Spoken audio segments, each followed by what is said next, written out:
YouTube, what's up? Today is February 1st, and that means it's time for the Finish It in February group build. And as I said, I was going to be working on the Apollo command module. First thing I do is check references, so that's what I'm doing right now. I showed you I had some references from when I visited Kennedy Space Center, but I'm also going through and checking out images out on Google. So in my Finish It in February intro video, I said I picked this kit because it's fairly straightforward. Well, if you've watched any of my enterprise project videos, you know I'm a stickler for historical accuracy, and that's turning out to be a bit of a curse on this kit. I already know that there's a couple of things I'm going to have to work on. The first of which is the bottom, if you will, here. As you can see here on my reference photo, I'm going to have to somehow create this structure because it's not correct, as you can see.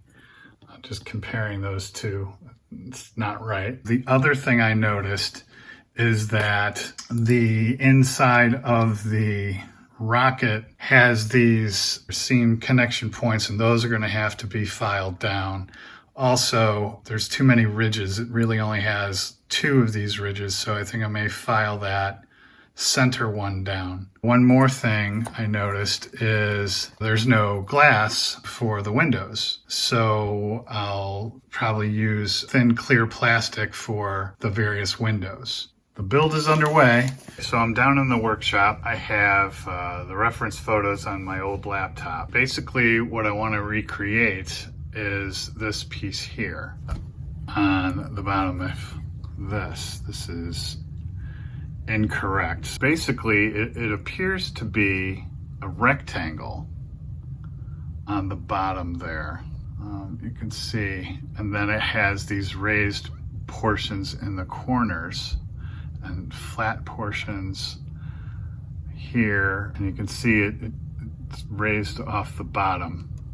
So what I think I'll do is recreate that with, building up flat sheet styrene. And then for this detail, it appears to be raised detail. I'm not going to be able to recreate that raised detail. So what I think I'll do is scribe that, this detail in there. Once I get the piece kind of the way I want it, sized and shaped, then I'll go ahead and scribe it, and I'll probably drill a hole in the middle to, be able to put the rocket exhaust there.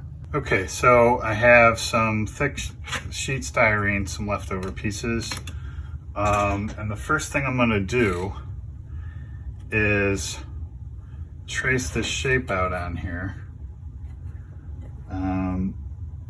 which will give me the outer edges, so to speak.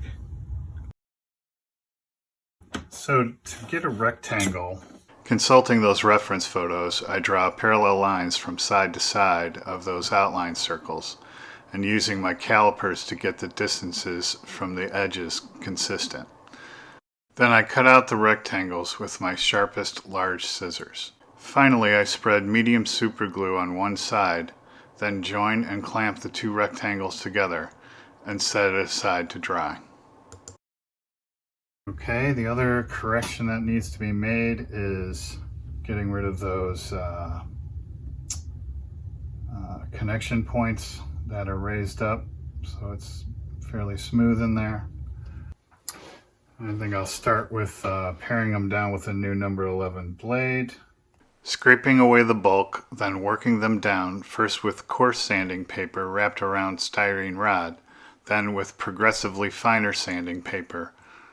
All right, well, that's better than it was, and it feels smooth. The other thing is, so in the references, there's only two ridges. Let me double check that.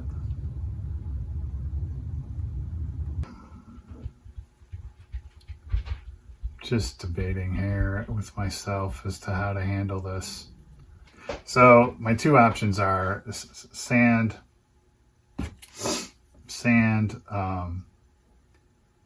the bottom up to this ridge, and then get rid of this ridge. My concern is then I'll have a dent in there and you'll tell I could sand it. I sanded it. What to do. Yeah, the thing is, even to scale, just looking at, I don't even think it's long enough, as it is. So sanding it back is going to make it even kind of more inaccurate lengthwise. I think I'm just going to leave it. I think the best option is just to leave it and live with the fact that it's not 100% historically accurate, which drives me crazy. All right, well, so that's the fix for this. At least it looks better inside than it did before. All right, I'm revisiting the decision on this, and I have a reference photo up, and I'm kind of doing this forced perspective thing, like holding it up, closing one eye, and then kind of comparing it to the looking at it with the reference behind it. And I think what I'm going to do is I am going to sand this down to this ridge and then get rid of this ridge. And then that'll be close enough. So here goes nothing. Because I just can't live with knowing that it's not as accurate as I can possibly make it. Okay, so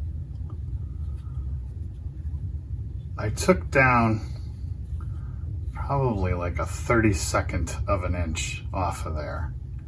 And now the combination of, that flattening out from sanding it combined with the ridge that was already there,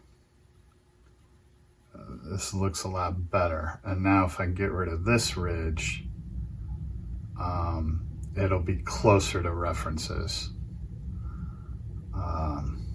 And it'll, have to be good enough. So I taped right along that ridge line all the way around the exhaust, then carefully filed it, then sanded it within the gap in the tape, then removed all the tape. So I'm looking at it, with the light behind it, seeing if I see any ridge stand up. And I don't, but I do see two minor spots where I did go a little too low. But now, again, this is a fine stick, and just constantly moving and turning. And now I'm using the wider end to kind of feather it out, so to speak. But I'm pretty happy. I think that worked. All right. You can still see the line there, but it's perfectly smooth. Looking at it from the side. And, once that's painted, that should go away. Yeah, I think that's going to be better. It's going to look more, at least closer to references. I mean, really, this ridge here should be like about there, but it is not worth taking that down and trying to recreate that. I'll never get it to look as perfect and straight and everything as that one is, so I'll just have to live with it. All right, I'm going to drill out on these pieces, guidance rockets, I think they're called. I want to drill those out, so give it some depth and a little more realistic looking. This is a pin. I'm gonna kind of poke a starting hole in there. So I go all the way around all 16 rockets and poke a starting hole in there with my pin vise. All right, now that I have starter holes, I select a drill bit of the right diameter, load it into my pin vise, and then go around all 16 exhausts and drill them out to give them more depth and realism. So that's my progress to date.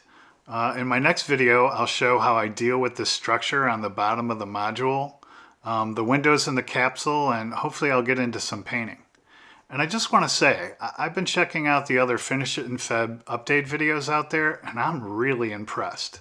Thanks again to Charlie and Tim. What a great idea. I'm really enjoying it. Thanks for watching, happy modeling, and I'll have another update soon.